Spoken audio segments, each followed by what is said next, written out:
श्री कंवरीलाल जी सेठी एवं श्री सुमेरमल जी छाबड़ा की स्मृति में सेठी छाबड़ा परिवार निवासी गुवाहाटी एवं कोलकाता, श्रीमती रतनमणि देवी सेठी, श्रीमती इंदिरा देवी छाबड़ा, श्रीमती प्रीति जैन, श्री सुरेंद्र जैन, श्रीमती रिया जैन, श्री सिद्धांत पौत्री दामाद, श्रीमती सलोनी, श्री सिद्धांत जी रारा दुल्हन साड़ी, श्रीमती मोनिका जैन, श्री अजित जैन, आयुषी, अर्नव, श्रीमती रितिका जैन, श्री विनीत जैन, विवान, देवर्ष, पुत्री एवं दामाद, श्रीमती ऋतु चूड़ीवाल, श्री सुधीर जी चूड़ीवाल, दोहित्र, Rishit, Hardik. Firm Indira lodges warehousing और logistic park, Guwahati, Assam. Computer vision works, वितरण घर, Guwahati. Navkar www.navkargroup.in। Aluminium framework प्रणाली, कॉलम बॉक्स, शटरेक और वस्तु उत्पादों के निर्माता, कोलकाता, पश्चिम बंगाल।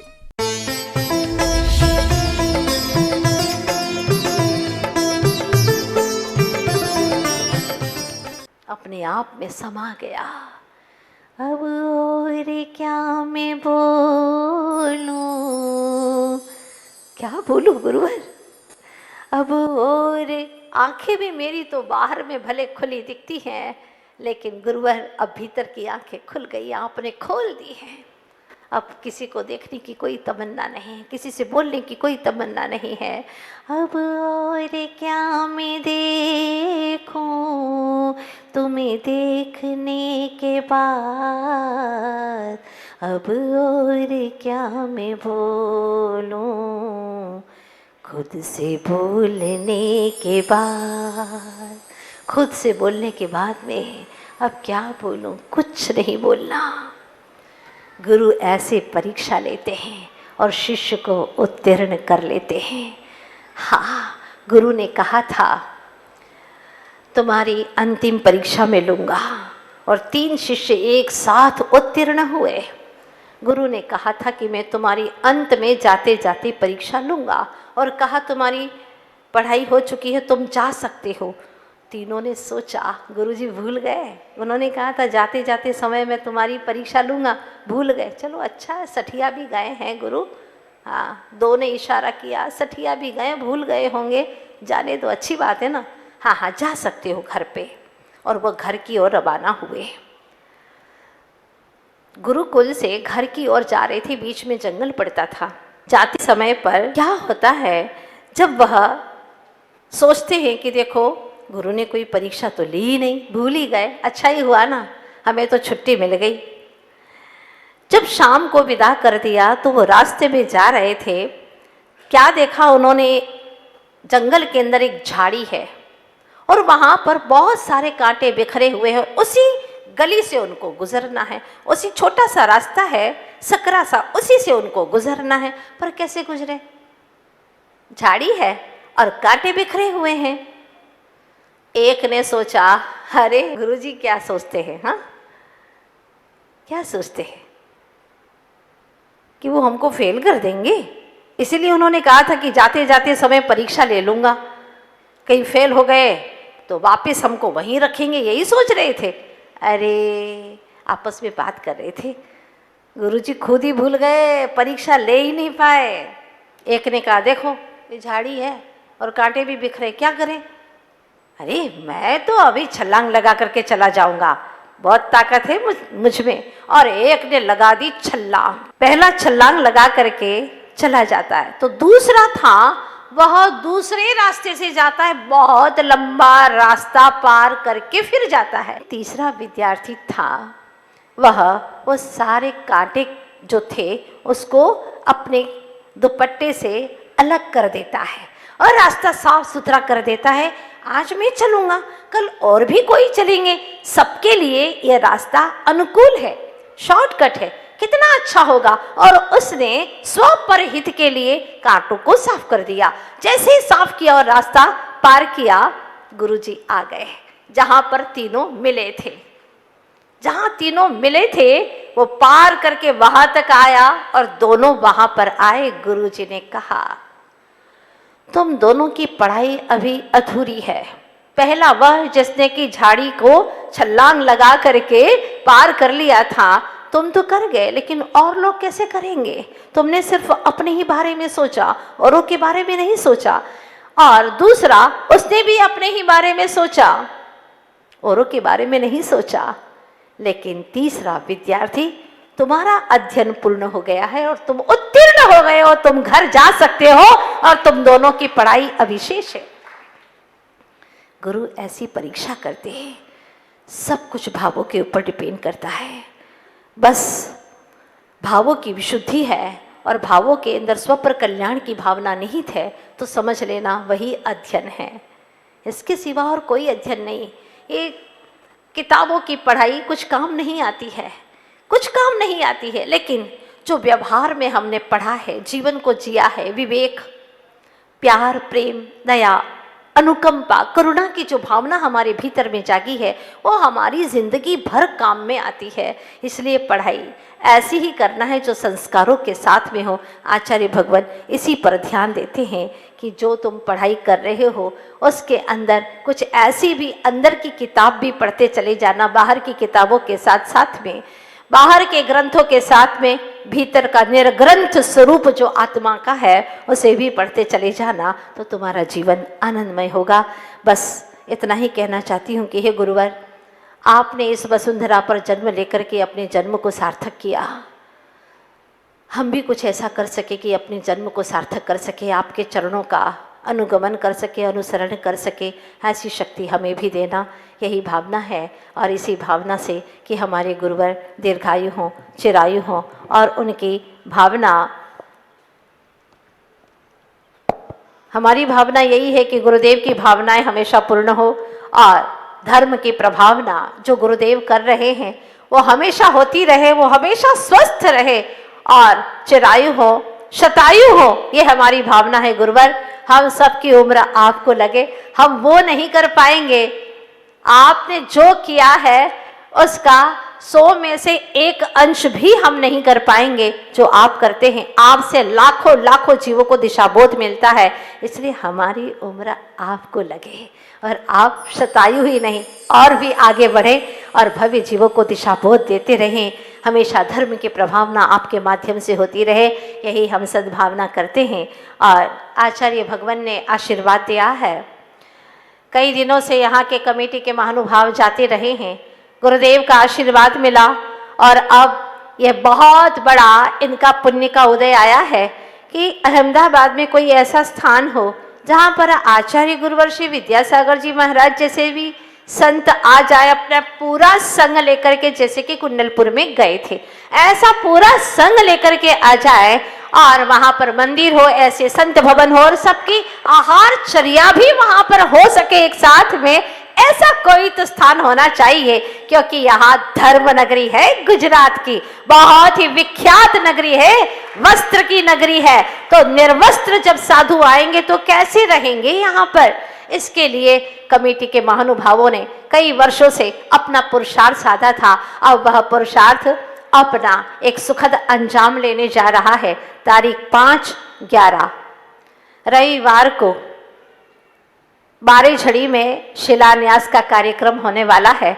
सारी समाज वहां पर पहुंचेगी और देखेगी, अपना थोड़ा थोड़ा भी योगदान दे करके इस कार्यक्रम को बहुत अच्छे से अंजाम देंगे ताकि वर्षों वर्षों तक, पीढ़ी दर पीढ़ी तक लोग इसे देखेंगे। कहने को तो यहाँ एक समय, एक लम्हा है, बस इतना ही कहूंगी कि कहने को तो ये एक लम्हा है, मगर पीढ़ी दर पीढ़ी, सदियां सदियां इसे मुड़ कर देखेंगी। ये ऐसा काम करने जा रहे हैं, बहुत अच्छा काम हो आप सबके माध्यम से। और फिर जब भी गुरुदेव आए तो अब सीधे बारेझड़ी में रह करके आप लोगों को ज्ञान दान दे सके, ऐसी मेरी सद्भावना है, भावना है और इस भावना को आप लोग पूरी करेंगे। यही भावना के साथ में गुरुदेव के श्री चरणों में हम कुछ भावना करते हैं कि हे गुरुवर, हम सबकी भावना है, क्या भावना है?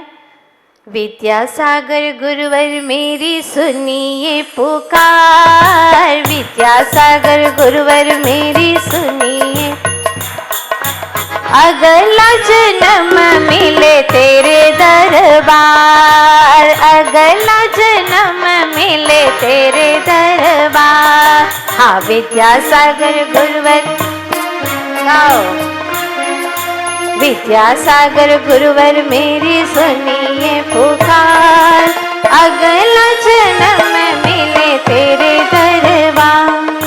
हो विदेह क्षेत्र में मेरा अब जन्म।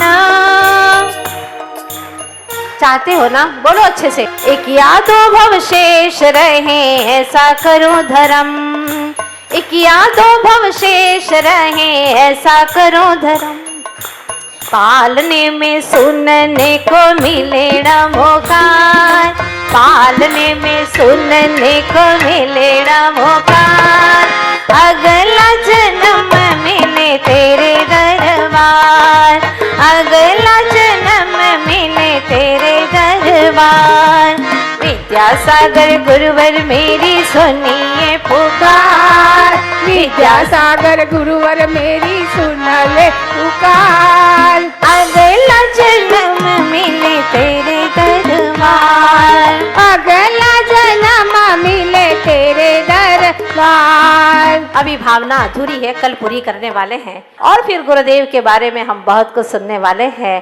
बोलिए आचार्य गुरुवर श्री विद्यासागर जी महाराज की। आप जानते हैं कि नदी छोटी हो या बड़ी है, सागर से मिलने की आतुरता तो उतनी ही रहे। चाहे छोटा सा झरना हो या विशाल नदी हो, प्यास तो वो समान ही बुझाती है। झरने का पानी पियो या विशाल नदी का पानी पियो, पर प्यास तो समान ही बुझाती है। ठीक उसी प्रकार से उस छोटी सी नदी को सागर में मिलने की बड़ी आतुरता, आकुलता, हर पल अदम्य आकांक्षा कि मैं कब सागर में जा मिलूं। लेकिन हुआ ये कि वह अचानक मरुथल में खो गई। मरुथल में अथाह रेगिस्तान में खो जाती है, रास्ता गुम हो जाता है। सोचती है न जाने अब क्या होगा मेरे सपनों का। मैंने जो सोचा है, मैंने जो सपने सजोए हैं कि मैं विराट समंदर में मिल जाऊंगी और मैं भी स्वयं समंदर कहलाऊंगी, लेकिन ये तो सिर्फ सपना ही सपना रह गया, कभी साकार नहीं होने वाला है। क्योंकि मैं देख रही हूँ अपने आप को मिटते हुए। जब से मैं मरुथल में खो गई हूँ तब से मेरा अस्तित्व मानो मिटने लगा है और यह रेत मरुथल की मुझे पीने लगी है। मुझे सोख रही है, न जाने क्या होगा। उसको अपने प्राण संकट में लगने लगे। मेरे प्राण पखेरु उड़ जाएंगे पर मुझे अपना गंतव्य नहीं मिलेगा, मुझे मेरा लक्ष्य नहीं मिल पाएगा, क्योंकि समंदर बहुत दूर है और मैंने रास्ता भी गलत पकड़ लिया है। अब तो मिलना बहुत मुश्किल है। कदाचित सही रास्ते पर चलती तो मुझे मिल भी जाता, मगर मैं तो मरुथल में खो गई हूँ। अब मुझे कैसे मिलेगा समंदर, कुछ समझ में नहीं आता। रेत नदी को पीने लगी है और रेत तो गीली हो गई, लेकिन वह नदी तो सिर्फ एक गीली गीली रेत बनकर ही न रह जाए, उसे बहुत पीड़ा होने लगती है और वह बहुत ही आकुल व्याकुल होकर के सोचती है अब क्या करूं, मुझे कुछ समझ में नहीं आता। रेगिस्तान तो अथाह है और मैं छोटी सी नदी, पतली सी धारा है, पता नहीं क्या होने वाला है। 4 कदम भी नहीं चल पाती कि यह रेत मुझे सोखने लगती है और यह मुझे सोख लेगी पूरी तरह से। मेरा जीवन सूख जाएगा, मैं सागर तक पहुंच पाऊंगी या नहीं अब तो मुझे नहीं लगता। और जब व्यक्ति भीतर से हार जाता है तो निश्चित रूप से वो अपने गंतव्य को प्राप्त नहीं कर पाता। कहते हैं ना, मन के जीते जीत है, मन के हारे हार। अगर मन में जीत है तो वह जीत हासिल कर लेता है, और मन में अगर हार गया, अगर आपने तय कर लिया कि यह मेरा काम नहीं होने वाला है, तो आपने अपने आप को ही क्या आशीष दिया, ये काम नहीं होने वाला। जब तुम्हारा ही आशीर्वाद तुम्हारे लिए ये मिला कि मेरा काम नहीं होने वाला, तो और चाहे कोई कितना ही तुम्हारे लिए ब्लेस दे, कितना ही तुम्हारे लिए आशीर्वाद दे, वो नकामा जाएगा, वो कार्यकारी नहीं हो पाएगा। क्योंकि तुमने जो अपने बंध की और सत्ता बनाई है वो ये बनाई कि मेरा काम नहीं हो सकता। जब हमारा ही उपादान सोया है तो फिर और निमित्त मिलने पर भी काम कैसे हो सकता है। इसीलिए जो भी काम करो पहले अपने आप में निर्णय करके और पूरी तरह से सकारात्मकता के साथ में अगर काम करेंगे तो देखो, मीरा ने जहर भी पी लिया लेकिन वह उसका जहर पीना भी उसको अमर कर गया, वो मर नहीं पाई। क्यों? क्योंकि इतनी सकारात्मकता थी। और कभी कभी आप लोग दूध भी पीते हैं और ये सोच करके ये तो मुझे नुकसान करेगा, करने ही वाला है, निश्चित करने वाला है, ये इससे मैं बीमार पड़ने ही वाला हूँ, इससे मैं बीमार पड़ ही जाऊंगी, ये मेरे लिए बिल्कुल लाभदायक नहीं है, हानिकारक है, पेट में जाते ही बहुत नुकसान करने वाला है, अभी तो गया भी नहीं है। और आपने उसके प्रति जो नकारात्मकता की ऊर्जा दी है, अब वह हाथ ही हाथ में उसमें नकारात्मकता आ गई, अभी पेट में गया ही नहीं है। और ऐसा ही होता है किसी व्यक्ति के बारे में जो अच्छा है, लेकिन हम सोच लेते हैं कि बहुत बुरा है, बिल्कुल अच्छा नहीं है, तो सच में वो ऐसा होने लगता है। पहले सोचा नहीं था उसने हमारे लिए कुछ गलत काम करने का, लेकिन अब गलत होने के लिए तैयार हो जाता है। रेडी हमने किया है, तैयार हमने किया है, हमने कुछ ऐसा निमित्त जुटाया है, और वह व्यक्ति के अंदर भी पूरी तरह से कोई उपादान इतना जागृत तो था नहीं, और वह भी कुछ रूप में अपनी ऐसी ही तैयारी करना शुरू कर देता है। और एक दिन सामने आ जाता है, ये इतना अच्छा सज्जन था, इतना दुर्जन कैसे हो गया। हमारी सोच गलत, हम शामिल न करें उसमें तो कितना अच्छा हो। नदी ने भी ये तय कर लिया मन ही मन कि अब तो मैं पहुंच ही नहीं पाऊंगी, क्या करूं। और रेगिस्तान की रेत से पूछती है, मैं क्या करूं, मुझे समझ में नहीं आता, हजारों साल भी निकल जाए पर मैं तो कभी नदी के रूप में वहां मिल ही नहीं सकती सागर से। बताओ कुछ तो उपाय बताओ, मैं क्या करूं, मुझे समंदर से मिलना है, मुझे अपने अस्तित्व को खोना नहीं है, मुझे अपने अस्तित्व को मिटाना नहीं है, मुझे तो विराट सागर बनना है। कहाँ विराट सागर बनने के साथ, और मैं तो एक नदी भी नहीं रह पाऊंगी, एक बूंद भी नहीं रह पाऊंगी, सूख जाऊंगी, रेगिस्तान मुझे पी जाएगा, बताओ मैं क्या करूं। कहानी समझ में आ रही है कि नहीं आ रही है? हाँ, समझने की चेष्टा करें।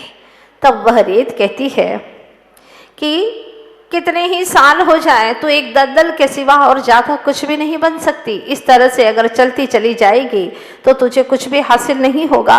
वही तो मैं पूछ रही हूँ, कहो ना, कुछ तो उपाय बताओ। तब वह रेत कहती है, तो हवा की यात्रा पर निकल।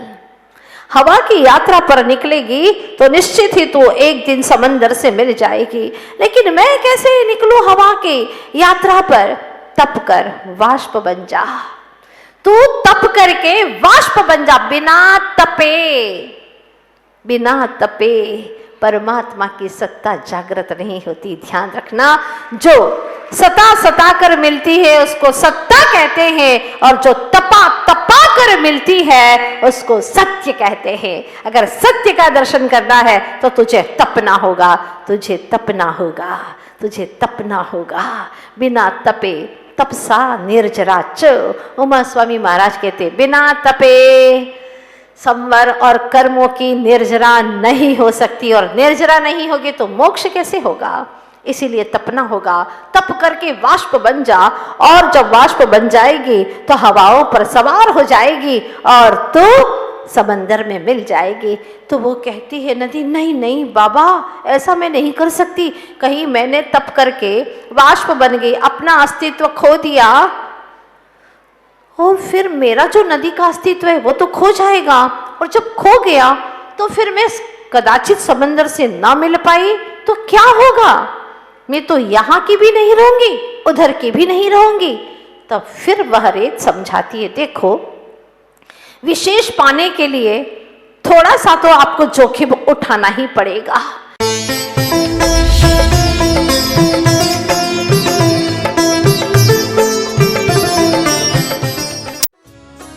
इस कार्यक्रम के पुण्यार्जक थे श्री कंवरी लाल जी सेठी एवं श्री सुमेर मल जी छाबड़ा की स्मृति में सेठी छाबड़ा परिवार निवासी गुवाहाटी एवं कोलकाता, श्रीमती रतनमणि देवी सेठी, श्रीमती इंदिरा देवी छाबड़ा, श्रीमती प्रीति जैन, श्री सुरेंद्र जैन, श्रीमती रिया जैन, श्री सिद्धांत पौत्री दामाद, श्रीमती सलोनी, श्री सिद्धांत जी रारा दुल्हन साड़ी, श्रीमती मोनिका जैन, श्री अजित जैन, आयुषी, अर्नव, श्रीमती रितिका जैन, श्री विनीत जैन, विवान, देवर्ष, पुत्री एवं दामाद, श्रीमती ऋतु चूड़ीवाल, श्री सुधीर जी चूड़ीवाल, दोहित्र, ऋषित, हार्दिक।